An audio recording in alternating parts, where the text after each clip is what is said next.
Pernah nggak sih kita merasa makin terhubung secara online, tapi kok sama keluarga yang jauh malah makin terasa jaraknya?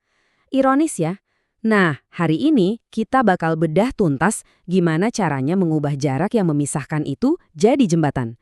Kita akan lihat gimana teknologi bisa menjaga ikatan keluarga tetap hangat walau terhalang kilometer. Pasti semua pernah merasakan ini. Ada momen kumpul keluarga yang penting banget, tapi kita nggak bisa datang. Sedih, kecewa, kangen, semua campur aduk jadi satu. Rasanya itu nyesek kan? Dan perasaan berat ini tuh nyata banget. Ada rasa rindu yang dalam. Kadang malah diselipin sedikit rasa bersalah karena nggak bisa ada di sana. Nggak bisa salaman langsung, nggak bisa ikut ketawa bareng di satu ruangan yang sama. Eits, tapi tunggu dulu. Gimana kalau kita coba putar sedikit cara pandang kita?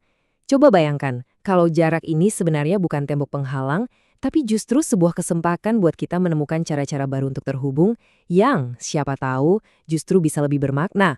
Oke, pertama-tama kita harus akui dulu perasaan ini. Yuk, kita bedah bareng-bareng apa sih yang bikin jarak ini terasa begitu menyakitkan.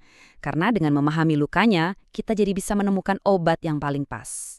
Momen-momen inilah yang sering jadi pemicunya. Suasana lebaran, tiup lilin ulang tahun, atau bahkan cuma kumpul-kumpul makan malam biasa.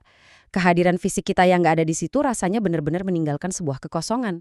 Nah, setelah kita paham rasa kosong itu, disinilah pergeserannya dimulai. Kita akan coba cari tahu, apa sih esensi dari sebuah koneksi yang sejati? Karena pada akhirnya, hubungan yang kuat itu bukan tentang bagaimana kita bertemu, tapi mengapa kita saling terhubung. Jadi, apa sih sebenarnya makna silaturahmi itu? Ini poin kuncinya.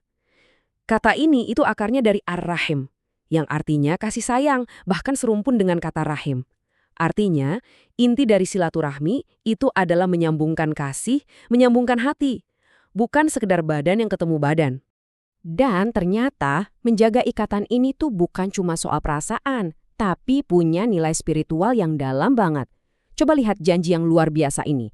Rezeki diluaskan, umur dipanjangkan, hanya dengan kita berusaha menyambung tali persaudaraan. Keren banget kan? Inilah kuncinya.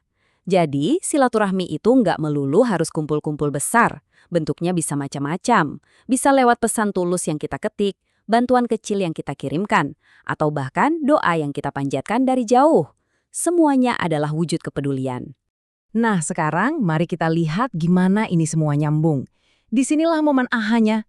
Kita akan memandang teknologi bukan sebagai pengganti yang kelas 2, tapi sebagai sebuah anugerah, sebagai sebuah berkah. Begini, dalam prinsip agama, kalau ada penghalang yang sah, dalam kasus ini ya jarak geografis, kita justru dianjurkan mencari wasilah atau jembatan perantara. Nah, di zaman sekarang, teknologi itu adalah jembatan yang paling sempurna dan sah untuk terus menjaga silaturahmi. Prinsip ini tuh diperkuat lagi dengan indahnya di Al-Quran. Agama kita itu pada dasarnya menghendaki kemudahan. Jadi saat kita pakai alat yang kita punya sekarang, ponsel kita, internet kita, untuk menyambung kebaikan, itu justru selaras banget sama semangat ajarannya. Coba deh renungkan sejenak, benda yang ada di genggaman kita setiap hari ini, yang sering kita anggap cuma bikin distraksi, ternyata bisa jadi alat buat kita panen pahala yang luar biasa. Cuma dengan memakainya untuk tanya kabar orang tua, menyapa kerabat, wow. Oke, jadi kita udah tahu kenapa ini penting. Sekarang kita bahas gimana cara melakukannya dengan benar. Ingat, fokusnya di kualitas ya, bukan kuantitas. Beda banget kan rasanya? Yang satu itu cuma kayak formalitas, pesan copy-paste yang dikirim ke semua orang. Satunya lagi adalah koneksi tulus dari hati ke hati. Ingat, satu panggilan video 10 menit di mana kita benar-benar hadir dan mendengarkan, itu nilainya jauh lebih tinggi dari 100 pesan broadcast.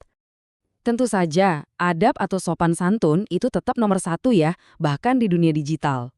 Tujuannya simpel, pastikan kehadiran kita di dunia maya itu bawa kebahagiaan, bukan gangguan. Sapa dengan nama, jangan spam, hormati jam istirahat mereka, dan selalu pakai bahasa yang baik. Baiklah, biar nggak cuma jadi wacana, yuk kita rangkum semua ini jadi langkah-langkah praktis yang bisa langsung kamu coba. Anggap aja ini contekan cepat buat kamu. Ini dia 4 cara super praktis yang bisa kamu lakuin hari ini juga. Nggak usah nunggu momen besar, Cukup pilih salah satu, lalu lakukan. Mungkin kirim pesan singkat yang nyebutin kenangan lucu, atau ajak video call 10 menit aja. Ingat, tindakan kecil yang konsisten itu bisa membangun jembatan yang kokoh banget. Jadi setelah semua pembahasan kita, pertanyaan terakhir ini buat kamu. Coba pikirkan satu nama. Siapa satu orang yang paling pengen kamu sapa saat ini, tapi belum kesampaian?